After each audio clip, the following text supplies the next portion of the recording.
자, 첫 번째 제보 후 태어난 지 8일 된 신생아에게 발생한 끔찍한 사건입니다. 먼저 지난 방송 내용 보고 오시죠. 산후조리원에서 신생아 낙상 사고를 당했다는 피해자 어머니가 국민동의 청원글을 올렸습니다. 생후 8일 된 아기를 크게 다치게 했는데 관련자들은 혐의 없음 처분을 받았다며 억울함을 호소했습니다. 무슨 일이 있었던 건지 알아봅니다. 경기도 평택에 있는 한 산후조리원에서 있었던 사건입니다. 제보자가 출산한 지 8일째 되던 날이었습니다. 그런데 갑자기 그 산부인과 담당 의사랑 조리원장이 아기를 안고 방으로 들어옵니다. 그리고 이 제보자에게 하는 얘기가 아기가 혼자 꿈틀거리다가 높이가 80cm 정도 되는 기저귀 교환돼서 떨어졌는데 아기를 잡긴 잡았다. 그런데 바닥에 살짝 쿵 했다. 혹시 모르니까 근처에 있는 종합병원 가봐라 라고 얘기를 합니다. 아기가 혼자서 막 움직이다가 살짝 콩 그게 아니었잖아요. 아니었고요. 그 아이 좌우 그 두개골이 골절이 됐습니다. 그리고 뇌출혈이 3군데에서 발생했습니다.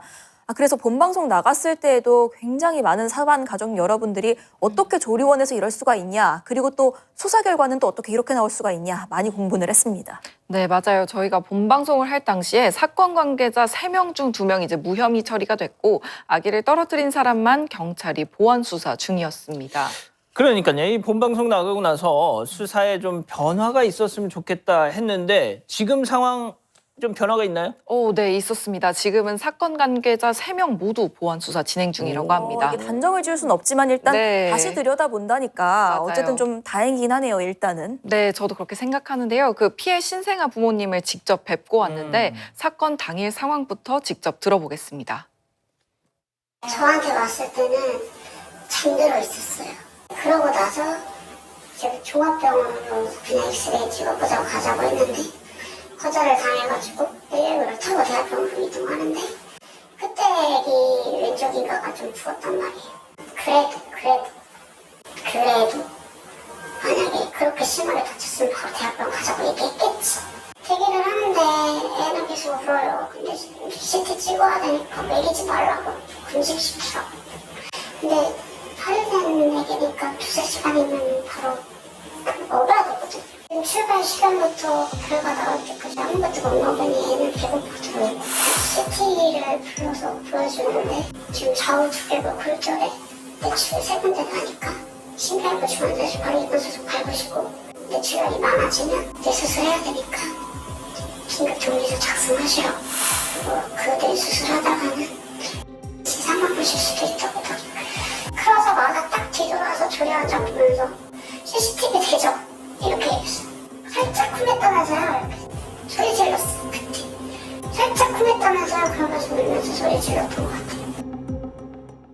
야, 진짜 이 아기들은 말이죠. 머리만 이렇게 흔들려도 그 큰일 나는 거. 근데 세상에 이렇게 쿵 했으니 그래서 숨질 수도 있었다는 거 아닙니까? 맞아요. 자, 얼마나 긴박한 상황이었는지. 자, 지금 제일 중요한 거 아기의 현재 상태. 근데 다행히 엄청 잘 자라주고 있는데요. 근데 의사 소견에 따르면 이게 5살 이후에 후유증이 좀 발생할 수 있다고 해요. 그래서 부모님도 계속 걱정하면서 좀 지켜보고 있는 상황이라고 합니다. 그럼 일단 별탈 없이 자라고 있다니 다행이긴 한데 네. 앞으로 조금만 이상해도 부모가 얼마나 덜컥하겠습니까? 맞아요. 그 부모님께서도 이제 아기가 워낙 잘 자라주니까 기특하고 고마운데 한편으로는 계속 불안한 마음이 있다고 합니다. 왜요? 이 아기가 코피를 조금 자주 흘리나 봐요. 이 인과관계를 당장 입증할 수는 없는 상황이라서 단순히 이제 아기 코 점막이 약한 건지 뭐 아이가 코를 판 건지 뭐 사고 후유증인 건지 이게 불안하다고 하시더라고요. 머리를 다쳤는데 코피를 자주 흘린다. 자, 이 모든 사건을 일으킨 산후조리원 관계자들 죄송합니다. 사과는 했답니까? 당연히 없었습니다. 뭐 방송 나가고 나서도요. 뭐 연락 한 통 없었다고 합니다. 너무 무책임한 거 아닐까요? 아까 전에 어머니 말씀 들어보니까 그 대학병원 가서도 상황이 굉장히 긴박하게 돌아갔던 거잖아요. 맞아요. 이게 더구나 코로나19 시기라서 면회조차 어려웠는데요. 자세한 내용 직접 들어보겠습니다. 높은 데서 떨어진 거 아니면 이렇게 되기는 힘들어요. 이렇게 하는 거. 그런 다음에 이제 막 애기한테 이제 머리 붙이고 막 혈관 잡으려는데 애는 울고 막 없었는데 그때도 이제 신생아라 이 손싸개를 하고 있는데 그걸 다 비키고 해야 되니까 지 얼굴 이렇게 긁어서 아직도 그 사진이 있는데 근데 그러는 사이에 또 모시고 들어가서 경찰 와버리고 조리 현장은 분리됐고 입원을 시키는데 면회가 안 돼요. 코로나 시국이라 볼 수가 없대고 그러면은 남편은 사진 한 장만 찍어다 주시면 안 되냐고 그래가지고 그 사진 그때 입원 당시 사진 그거 보고 애기 입원시키고 나서는 한 달 동안은 무소식 이소리 시켰어요. 그때는 그냥 진짜 집에서 그냥 쇼파에서 앉아가지고 계속 데려오고 그 당시 때는 진짜 그랬어. 차라리 병원에서 올라가는 게 그게 낫겠다. 잘 있다는 거니까 그래도 잘 버텨주고 있다는 거니까 그런 거였어요. 자, 지금 얘기를 들어보니까 어머님은 살짝 콩 했다는 그 조리원 측의 얘기를 믿었던 것 같아요. 자, 네. 그런데 의사 선생님 얘기는 완전 달라. 그러니 얼마나 충격이셨겠어. 아, 맞아요. 그 의사 선생님이 이렇게 딱 이렇게 높은 데서 떨어지지 않는 이상 이렇게 될 수 없다라는 말을 들었을 때도 너무 정신이 없어서 그 조리 원장한테 따질 생각을 못 하셨다고 합니다. 근데 아기 입원시키고 집에 가는 길에 약간 뭔가 이상하다는 생각이 들었대요. 그래서 집에 오시자마자 그 신생아 낙상 사고 사례들을 전부 찾아봤다고 합니다. 그럼 쭉 봤을 때 뭔가 공통점이 나왔나요? 네, 있었다고 해요. 그 증상이요. 다 똑같은 뇌출혈의 그 두개골 골절이었던 겁니다. 이때부터 산후조리원과의 분쟁이 시작된 겁니다. 그 배신감, 와, 참. 자, 이 사건 당시 CCTV 전체본을 보면 네. 뭔가 이 뭐 맥락이 잡힐 것 같은데 말이죠. 그러니까요. 근데 당시에는요, 그 아기한테 온 신경을 쏟고 계실 때고 그 무엇보다 조리원 측 말을 믿은 거죠. 그래서 경찰 측에서 CCTV를 보여줄 때도요, 전체본을 처음에는 다 볼 생각을 못 하셨다고 합니다. 그래서 그때는 저희 본방에서 공개한 딱 사고, 당시 그 부분만 보셨던 건데, 그러다가 이제 수사가 너무 길어지고 하니까 CCTV 전체본을 받아야겠다는 생각이 들어서 행정소송을 하셨다고 합니다. 했는데요. 근데 그것도 각하가 됐다고 해요. 그렇게 해서 어쨌든 받긴 받으신 건가요? 네네, 지금은 받으셨는데요. 이것도 이제 행정소송은 각하가 돼서 담당 변호사가 경찰서에 재요청을 해서 결국 올해 초에서야 받으셨다고 합니다. 뭐 그나마 다행이라면 다행인데 사건이 2022년 7월에 발생한 거니까 CCTV 전체본이 이 어머니 손에 도달한 거는 1년하고도 6개월이 지나서죠? 네, 맞아요. 정말 힘들고 복잡한 그 과정을 지나서 겨우 CCTV 전체본을 받은 아이고. 건데요. 그런데 이 CCTV 전체본 내용, 그 맥락이 더 충격적이었습니다. 직접 들어보겠습니다. 그러니까 피해자 부모니까 우리 애가 어떻게 다쳤고 그 전후 처리를 어떻게 했는지를 알아야겠다 싶어서 그거를 달라고 하는 건데 이게 지금 진행 중인 사건이라 안 되고 또 정보 공개 그 CCTV에 나오는 다른 아기들이나 그런 거기 간호사들이 나오면 안 된다. 그래서 그런 부분들을 이제 저희도 따로 행정소송을 따로 진행을 했는데 결국에는 올해 이제 1월 말인가 2월에 받게 됐어요.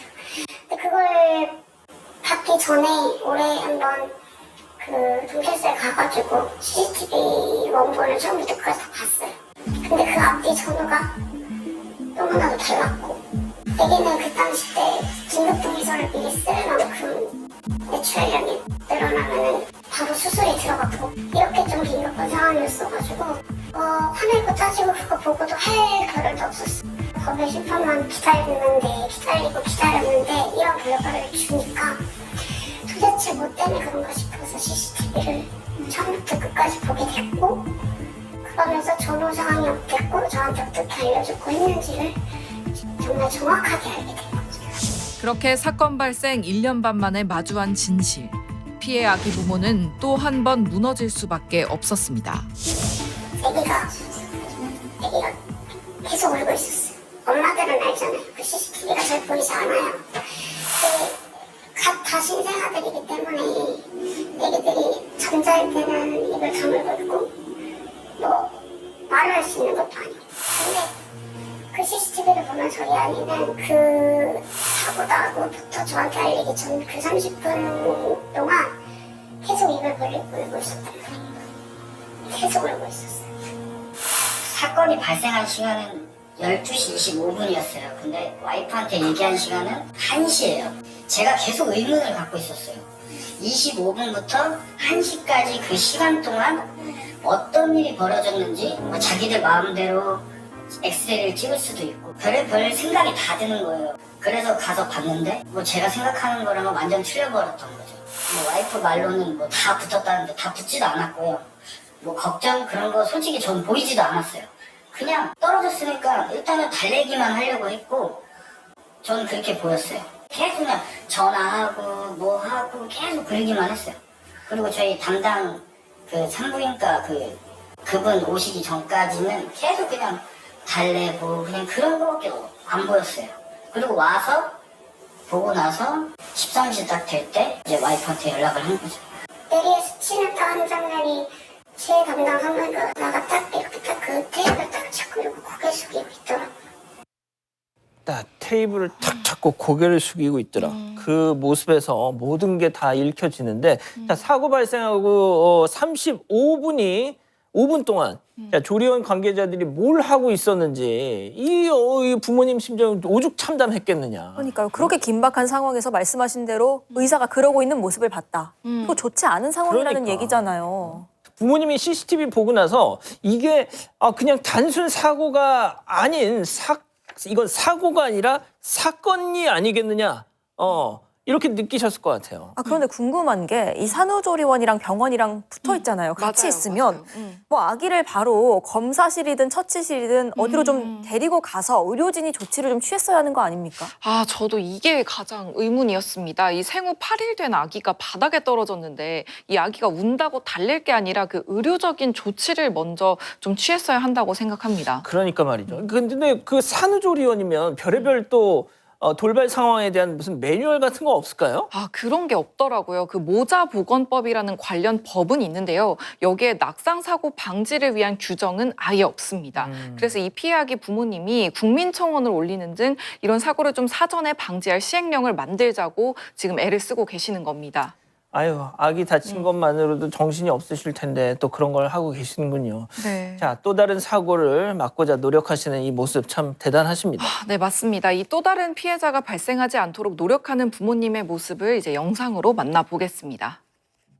조리원 신생아 낙상 사건들이 난 게 크게 이렇게 이슈하게 된 게 저희 아기 사건까지 세 건이 있어요.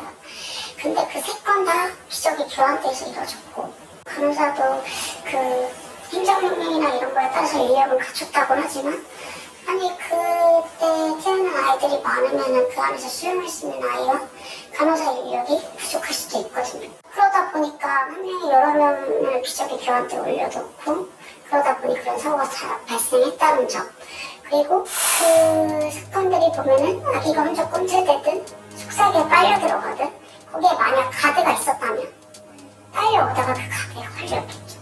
그리고 혹여 가드가 있었어도 바닥에 떨어졌어도 이 딱딱한 맨바닥보다는 그 매트를 좀 두껍게 깔아놨다면 아이가 혹시나 떨어져도 그 매트 때문에 그래서 충격이 조금 완화돼서 이렇게 크게 다치는 일은 없을 거라 생각해서 감정적인 요소가 아니야. 법적으로 개정돼서 정말 우리나라 아이들이 좀 이런 법에 사람들이 더 안전하게 지켜줘서 아이들이 진짜 아까 얘기한 대로 잘 자랄 수 있게. 와이프가 얘기한 것처럼 저희 애처럼 발생하지 않게 혹여나 발생을 해도 저희 애처럼 뭐 뇌출혈이라든지 뭐 두개골 골절은 안 날 거 아니에요. 어쨌든 그 최대한 그걸 방지하기 위해서 저희가 그 청원을 올린 거기 때문에 많은 사람들이 좀 관심 좀 해주고 좀 많이 좀 동의 좀 해줬으면 하는 게 저희 많은 바람입니다. 자, 출산율 높이자면서 참 저런 제도적인 정비도 아직 안 돼 있는 겁니다, 우리나라가. 자, 근데 그 국민청원이 5만 명을 넘어야 아마 답변을 줄걸요? 네, 맞아요. 이게 사실 정부에서 답변을 준다고 해도 뭐 당장 달라지기는 어렵겠지만 이 어려운 일을 시작하신 것 자체가 좀 정말 대단한 것 같습니다. 그런데 이 비슷한 사건이 예전에도 있었는데요. 그 혹시 셀프 수유 사건 좀 들어보셨을까요? 예, 기억납니다. 그 산후조리원에서 아기를 한 명 한 명 젖병을 물려서 돌보는 게 아니라 물려놓고 그러니까 여기다 막 끼워놓고 그렇게 젖병 물렸던 그 사건 아니에요? 네, 네, 맞습니다. 맞습니다. 그래서 아기가 질식사한 걸로도 기억이 나는데 지금 일부 조리원에서 이런 일이 한두 번이 아닌 것 같습니다. 아, 맞아요. 이 당시 산후조리원 입장을 찾아보니까요. 그 아이가 이제 20명에서 30명이나 되는데 일일이 어떻게 한 명씩 다 먹일 수 있냐 이렇게 변명을 해서 그 공분을 그건 샀다고 자기들이 합니다. 고민할 문제지 그거는. 맞아요. 그런데 다행히 관련 법령이 최근에 개정이 됐습니다. 그렇군요. 자, 그러면은 이제 셀프 수유 아예 원천적으로 못 한다? 네, 네, 맞아요. 이런 금지하는 규정이 이제 생긴 건데요. 사건 발생 15년 만입니다. 지난 2020년 수유 중 영유아 혼자 젖병을 문 채로 있게 해서는 안 된다며 이 모자보건법 시행규칙이 일부 개정됐습니다. 그러면 그 낙상 관련해서도 좀 시간이 걸리더라도 이런 식으로 바뀌긴 바뀌어야 될 것 같아요. 아, 네, 맞아요. 이 첫걸음으로 이번 국민청원 5만 명 서명이 달성해서 그 정부의 답변을 들어보면 참 좋을 것 같은데요. 이 어머니가 올리신 이 국민청원이 이번 달 24일까지 열려 있는데 아유. 아직 목표치의 절반 정도밖에 달성을 못했습니다. 아하. 이 국민청원 홈페이지에서 산후조리원 낙상사고라고 검색하면 나오니까요. 우리 사방가족 여러분들의 많은 관심 부탁드리겠습니다. 자, 앞으로 자라날 아기들의 안전을 위해서 우리 가족 여러분들의 많은 관심, 참여 당부드립니다. 자, 첫 번째 제보 정리하고요. 두 번째 제보 후 이어갑니다.